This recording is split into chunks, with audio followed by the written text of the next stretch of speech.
This is the VOA Special English Economics Report. The highest court in the United States is considering the constitutionality of the new healthcare law. The Supreme Court heard arguments at the end of March over the question of what is called the individual mandate. It is part of the Affordable Care Act, which Congress passed and President Obama signed into law 2 years ago. The individual mandate requires all Americans to buy health insurance by 2014 or face a fine. 26 states and a group representing small businesses say the law is unconstitutional. If the law takes effect, about 30 million Americans not currently covered will have to join the health insurance system. Supporters say this will reduce healthcare costs for all Americans. For opponents, the question is whether the federal government has the right to tell people what they can or cannot do. During arguments, Justice Antonin Scalia put the question this way: "What is left?" he asked. "If the government can do this, what else can it not do?" The Obama administration says the law has already helped millions of Americans. It says over 2 million young people have remained on their parents' health insurance plans since September 2010. Before then, many young people lost health coverage after they left home or reached a certain age. Healthcare costs are growing at a rate that many experts say cannot be supported. The Council of Economic Advisors advises the president on economic issues. It warns that at the current growth rate, healthcare spending will be responsible for 34% of the economy by 2040. Currently, healthcare is almost 1/5 of the economy. That is a big problem for the federal government. It pays for Medicare, health insurance for older adults, and Medicaid, the program for poor people. And as the population ages, more people will depend on these programs. During the oral arguments, Justice Stephen Breyer noted the importance of the issue. He said it shows there is a national problem, one that involves money, cost, and insurance. The High Court is expected to rule on the individual mandate in June, but the effects of the ruling are expected to influence healthcare policy for years to come. For VOA Special English, I'm Carolyn Presutti. For more business news, go to voaspecialenglish.com. From VOA Learning English, this is the Economics Report in Special English. The International Monetary Fund says worldwide growth is weaker than expected because of economic concerns in Europe and the United States. But there is some positive news. The number of cars being made is on the rise. That is a sign that the world's economy is moving in the right direction. Measuring economic progress, especially for groups like the middle class, is not easy. But a little-known economic indicator is beginning to gain acceptance. The so-called CAR Index is an attempt to measure the world's middle class based on the number of people who own cars. Experts say that the number of people who own cars in the developing world is rapidly increasing. That is because there are about 70 countries with a population of about 3 billion people who are quickly approaching an important income level, $4,000 per person. Experts say when that level is reached, a country's middle class increases very quickly. This rise in average income means greater demand for goods that are considered non-essential. And many of these goods are produced in Japan, Germany, and the United States. The International Monetary Fund says consumer spending in developed nations has fallen since the economic downturn of 2008. The fund's managing director, Christine Lagarde, points to the debt crisis in Europe and problems in the United States economy as threats to the global economy. Growth could be slower than the IMF had predicted earlier in the year. On the other hand, recent studies show consumer spending in developing countries has increased 3 times faster than in developed economies. For VOA Learning English, I'm Carolyn Prasuti.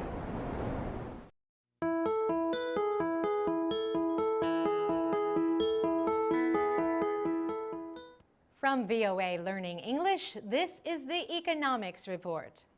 The Chinese meat processing company Shuanghui International is proposing to buy the American ham and pork producer Smithfield Foods.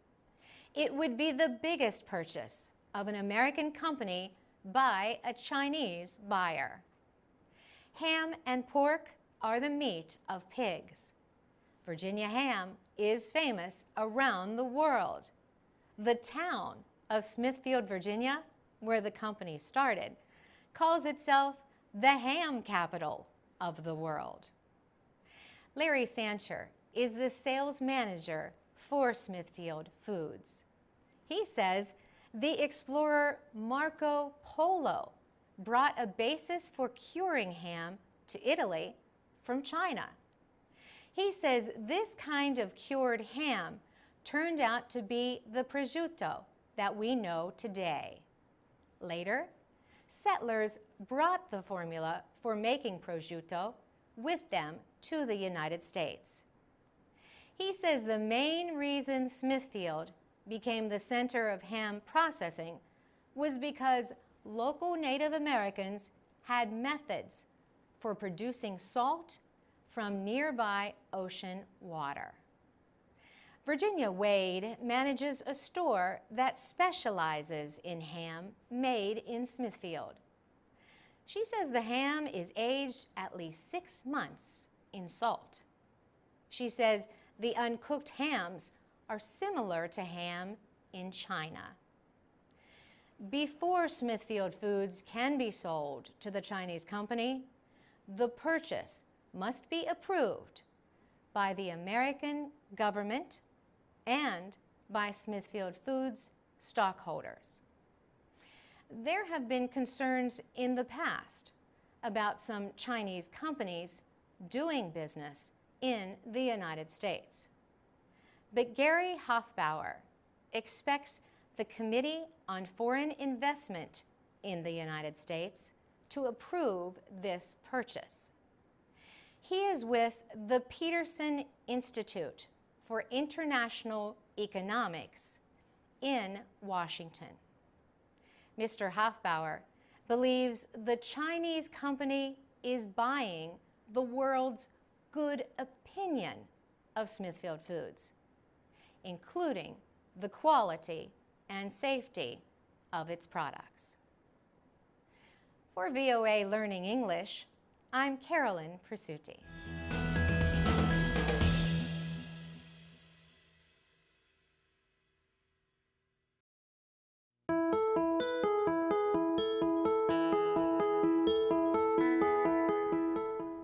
From VOA Learning English, this is the Economics Report.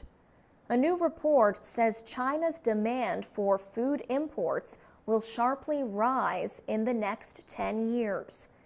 The United Nations Food and Agriculture Organization and the Organization for Economic Cooperation and Development made the prediction. They say China will increase its imports of grains, oilseeds, and meat. Angel Gurria is Secretary General of the OECD. He says China's need for food is growing at a time when world food production is decreasing. Imports to China are expected to grow at a yearly rate of 3% to 1.7 million tons by the year 2022. China's imports of crops used to feed animals, called coarse grains, are expected to double by 2022, and imports of oilseeds are predicted to rise 41%. Angel Gurria says China's economic growth is fueling its hunger for imports. He says the country already has a big effect on world food markets. José Graziano da Silva is the head of the Food and Agriculture Organization. He says reducing the large amount of food that is now wasted would help meet the growing demand for food. The rise in the Chinese demand for food is expected to cause grain and other commodity prices to rise. Businesses are taking new steps because of China's influence on world food trade. Last month, the Chinese meat processing company Shuanghui announced a $7 billion offer for the American pork company Smithfield Foods. China is already the world's biggest importer of milk and soybeans. It is expected to become the world's biggest consumer of pork, passing the European Union within 10 years. The FAO and OECD say that will cause international pork prices to rise. For VOA Learning English, I'm Alex Villarreal.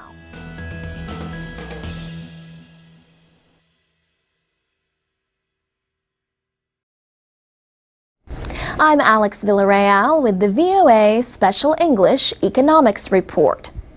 Few people had ever heard of the natural elements known as rare earth metals before a recent dispute between China and Japan.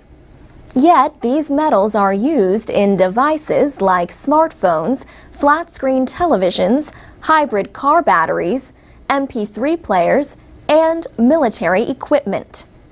In September, Japan detained a Chinese ship captain near disputed islands in the East China Sea. China denied that it stopped exports of rare earth metals to Japan to force his release. But the incident raised concerns. Japan is the world's biggest importer of rare earth metals, and China produces 97% of the world's supply. China says it sold almost $4 billion worth in 2008. But marketing professor George Haley at the University of New Haven in Connecticut says China has always kept prices low. He says, so unlike other minerals, the price of rare earth elements has actually fallen. Some countries with rare earth metals no longer mine them, including the United States. One reason is the low-cost imports from China. Another reason is concern about environmental damage.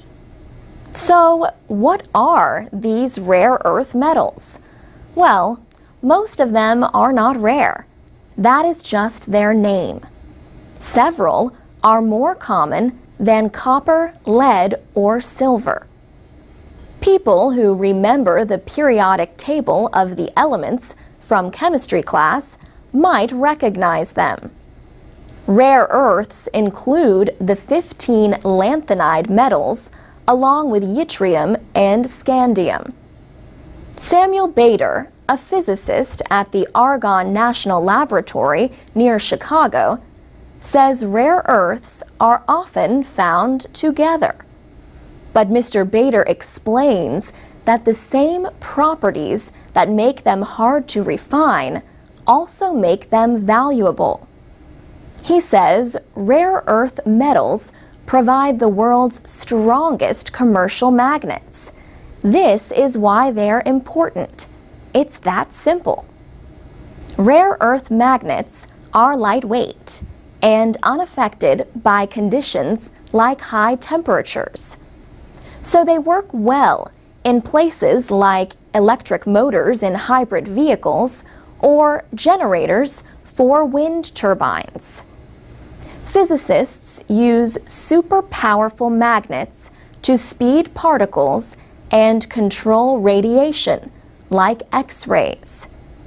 George Haley says they are found in electronics, fiber optics, and other products. They are important not just for the economic success of the United States, but for defense and job creation at home. Next week, we'll talk more about rare earth metals and an American company that plans to start mining them again. For VOA Special English, I'm Alex Villarreal. From VOA Learning English, welcome to the Economics Report in Special English. China has been struggling to deal with record levels of smog over Beijing. Recently, officials in several Chinese cities announced plans to trade carbon credits as a way to reduce air pollution. For many years, China considered economic growth more important than the environment. The nation remains hungry for energy, but it has also become the world's biggest producer of carbon gases. Beijing's smoggy days have made international news. Small particles in the air reduce visibility and threaten public health. Smog has been a concern in the city for years, but a sharp rise in pollution levels in January led to sharp criticism from many Chinese. Pollution from coal-burning power centers and factories is a big part of the problem. Now, officials hope to control industrial air pollution by creating systems to trade carbon credits. The trading systems or platforms would enable companies to receive credits for lowering greenhouse gas emissions. The credits can then be traded. The goal of these market-based platforms is to get businesses to invest in clean technology. Markets for carbon credits are expected to open this year in 7 cities, including Beijing, Shanghai, and Tianjin. Officials say the government has decided to start with pilot programs because carbon trading is something new. China wants to launch a national carbon trading program by 2016. Still, public pressure continues building on the government to find an answer to thick air pollution. Wu Changhua is with the Climate Group. She says the Chinese people are looking at more than jobs. They want a better environment, too. For VOA Learning English, I'm Alex Villarreal.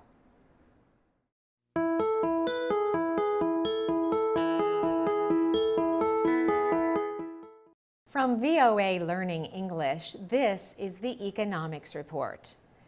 Investors in the United States are preparing for the first public sale of stock in the Chinese company Alibaba.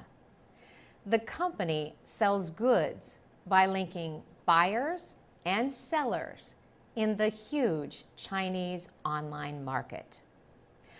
Alibaba is expected to make its initial public offering, called an IPO, in September on the New York Stock Exchange. The total value of the company, based in Hangzhou, has been estimated at about $200 billion. Reports from Bloomberg News say Alibaba is offering investors a 12% share of the company. That would mean the company could raise more than $20 billion in the public stock sale. After the IPO, Alibaba could become one of the most valuable technology companies in the world. The e-commerce company is responsible for most online sales in China. It dealt with more exchanges last year than U.S. companies Amazon and eBay combined. And it has more than 230 million active buyers. Scott Kennedy is director of Indiana University's Research Center for Chinese Politics and Business. He says Alibaba has grown from a very small company 15 years ago to the main online seller in China. The company holds about 80% of the Chinese online sales market. Scott Kennedy says the company is profitable, which is unusual for a technology company first offering an IPO. Alibaba has chosen to sell its stock to the public on the New York Stock Exchange rather than in China. China is now the world's second largest market for e-commerce. For VOA Learning English, I'm Carolyn Presutti.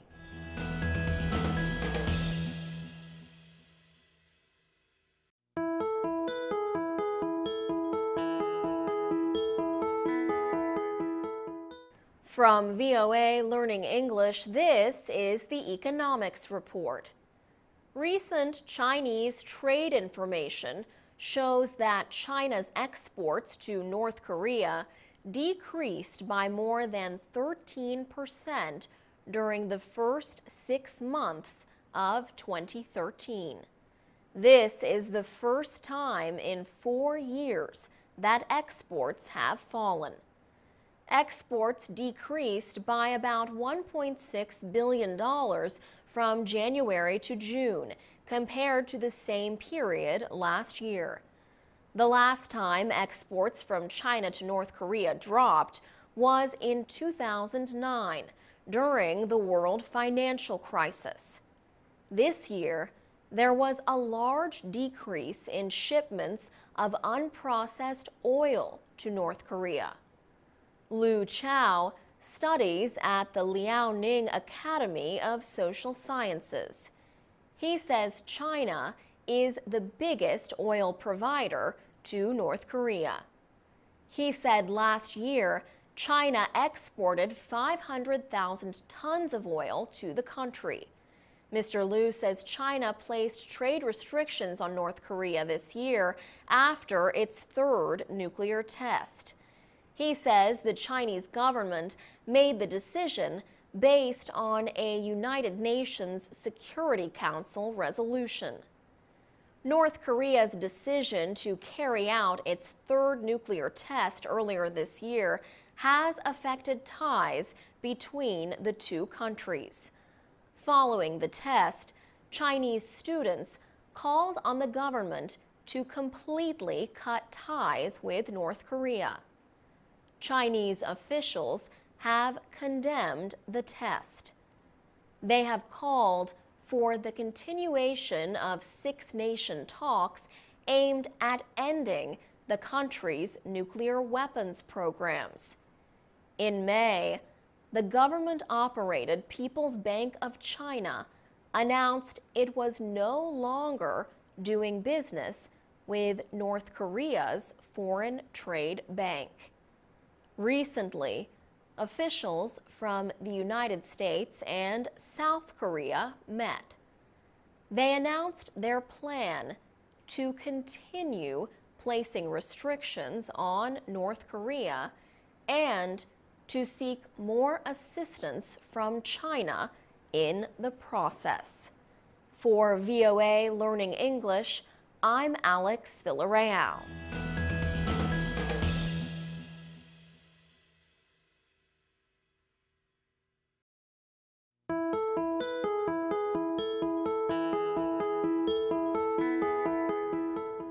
From VOA Learning English, this is the Economics Report. The number of people visiting South Africa grew by almost 10% last year. One country making that number grow is China. Chinese investment has been increasing in South Africa. So has the number of Chinese visitors to the country. China sends the fourth largest number of tourists to South Africa. More than 130,000 Chinese tourists went there last year. Europeans remain the biggest tourism group, but the percentage of Chinese tourists grew by 56% from 2011 to 2012. Beverly Schaefer is a member of Cape Town's city government. She represents an area that is home to a famous soccer stadium. She says the number of visitors to the country increased after South Africa hosted the World Cup Soccer Championship in 2010. South Africa's travel industry has been noting the growing number of Chinese tourists. Mariette Dutoit Helmbold has worked with Cape Town Tourism. She says the industry is looking for Chinese-speaking guides and has started providing information in Mandarin Chinese. There are several reasons for the increase in Chinese tourists. One could be South Africa's inclusion in the BRICS economic group, which also includes China. Also, South Africa recently added visa application centers in Beijing and Shanghai. And last year, South African Airways added direct flights between Beijing and Johannesburg. Traditionally, Cape Town's tourism industry has been directed toward Europeans and Americans, who often travel in smaller groups or as couples. However, Chinese tourists often prefer to travel in larger groups. For VOA Learning English, I'm Mario Ritter.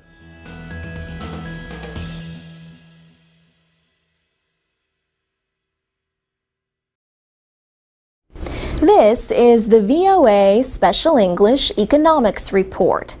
Commodities are basic materials that are used and traded worldwide. The price of commodities helps determine how much a business can charge for a product and the profit it can make. Commodity prices have reached a 2-year high since falling sharply during the world financial crisis. Hard commodities are materials like iron ore, oil, and gold. Agricultural products are soft commodities. These include wheat, cotton, and rice.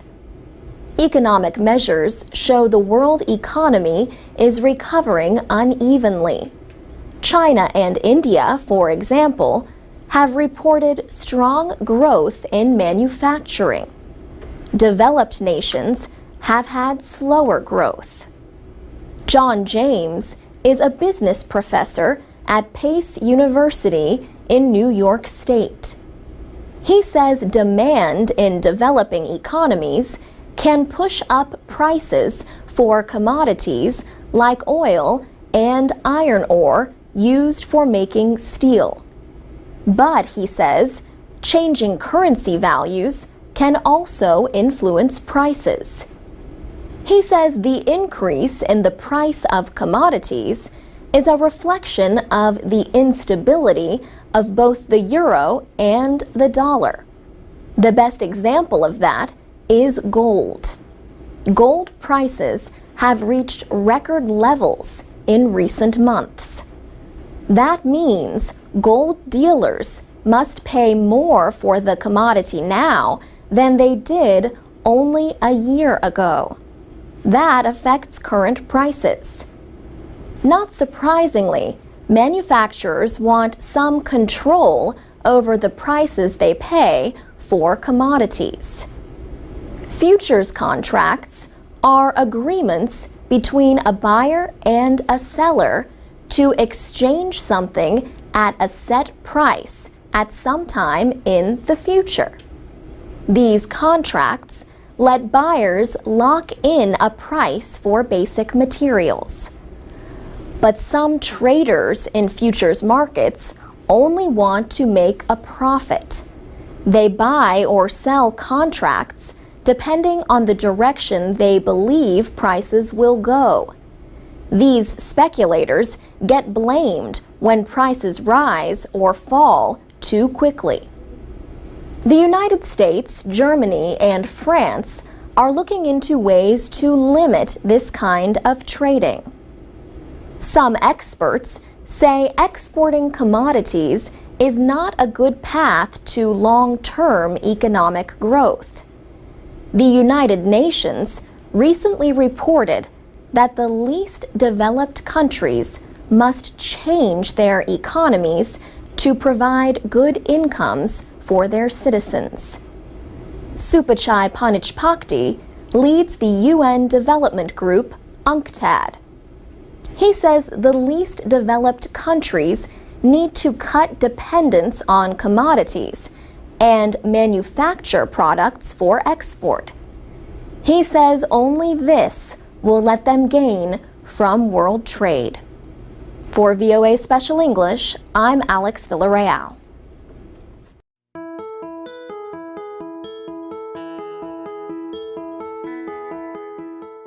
From VOA Learning English, this is the Economics Report. Many Pakistanis are increasingly concerned about their economy.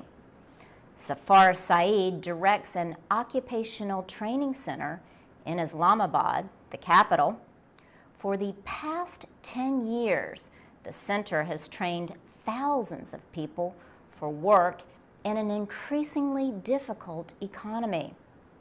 Now, the business is struggling with issues ranging from loss of electricity to inflation.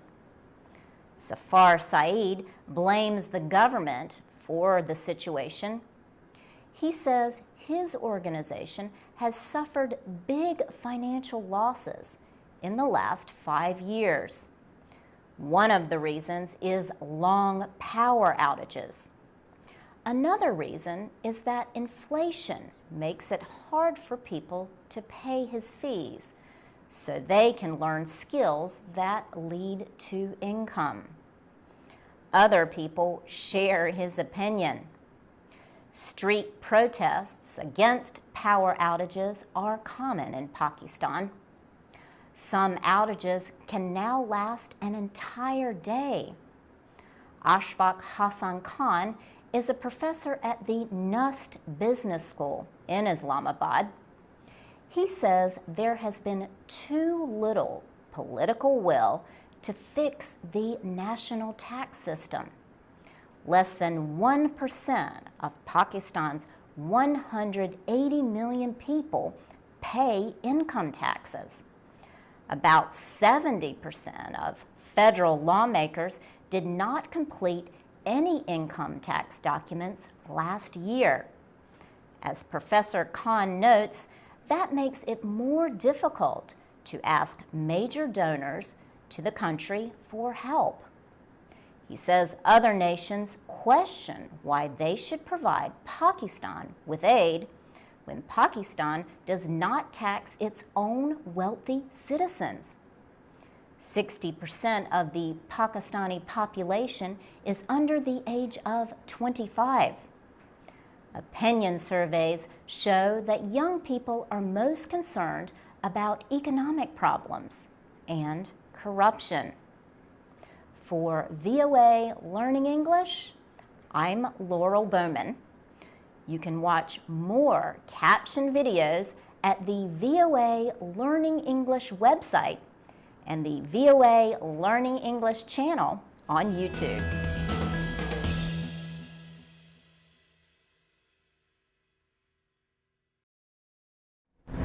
This is the VOA Special English Economics Report.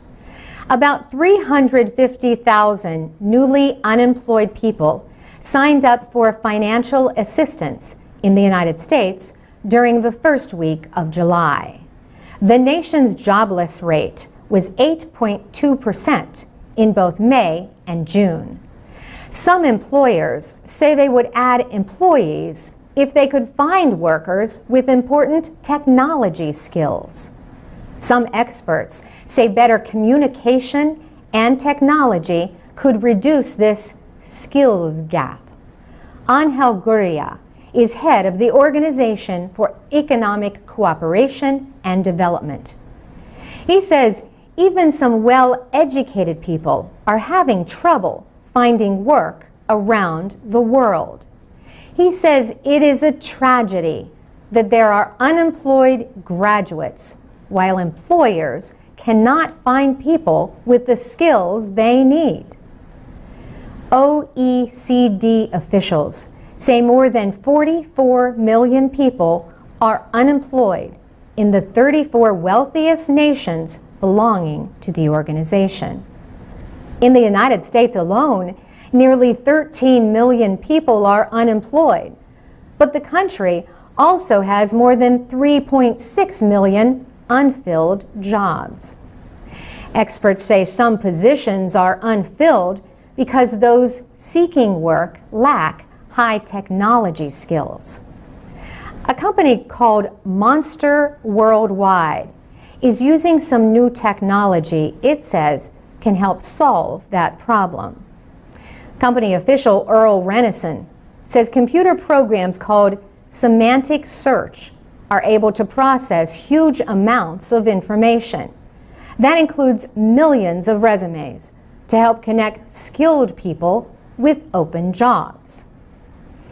Earl Renison says semantic search is designed to choose the right match from the words or expressions around a keyword.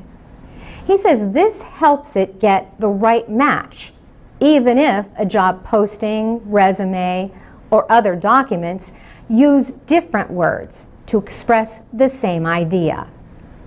He says better searches will lead to better matches and fill more jobs.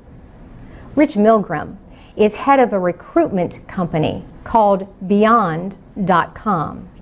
He says another problem is that the people who are experts at finding just the right workers were the first ones out of work during the recession. He also says it will take time for companies to rebuild their workforces even if they have added new recruiters. The new recruiters do not understand the business that well because they are new, says Rich Milgram. They do not have a relationship with the hiring managers. Rich Milgram says companies in need of excellent workers have to do a good job of writing job advertisements that are understandable. And job seekers need to make it clear to hiring managers how they can help their companies. For VOA Special English, I'm Carolyn Presutti. From VOA Learning English, this is the Economics Report in Special English. Levels of corruption like bribery, abuse of power, and secret dealings are still very high in many countries.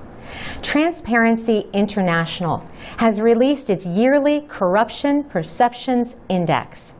The Berlin-based group rates 176 countries and territories with a number from 100 to 0. Bigger numbers are better. The index measures the perceived or apparent level of corruption in a country. The group uses information from the African Development Bank, the World Bank, and the World Economic Forum. Corruption takes many forms. Transparency International calls it the abuse of entrusted power for private gain. One common form is bribery, the use of money or gifts to persuade another person to do something wrong or illegal. Corruption is not easy to measure because it is secretive. But the World Bank has estimated that about $1 trillion in bribes are paid every year worldwide. Stealing public money is another form of corruption. Huguette Labelle is chair of Transparency International. She says the problem of corruption affects millions of people and limits their ability to get essential services like water, education, health, and licenses. A group of small developed nations scored highest on the new list. Denmark, Finland, and New Zealand received a rating of 90. Among large nations, the United States rated 73, while China rated 39. The countries with the greatest perceived level of corruption on the list are Somalia, North Korea, and Afghanistan, with scores of 8. Robin Hodes directs research at Transparency International. She says Transparency International needs evidence about how corruption works and needs to know where to target the reforms needed to promote accountability and integrity. The perceptions held by experts, businesses, and organizations are important. The World Bank notes that countries showing improvements had greater foreign investment and economic growth. For VOA Learning English, I'm Carolyn Presutti.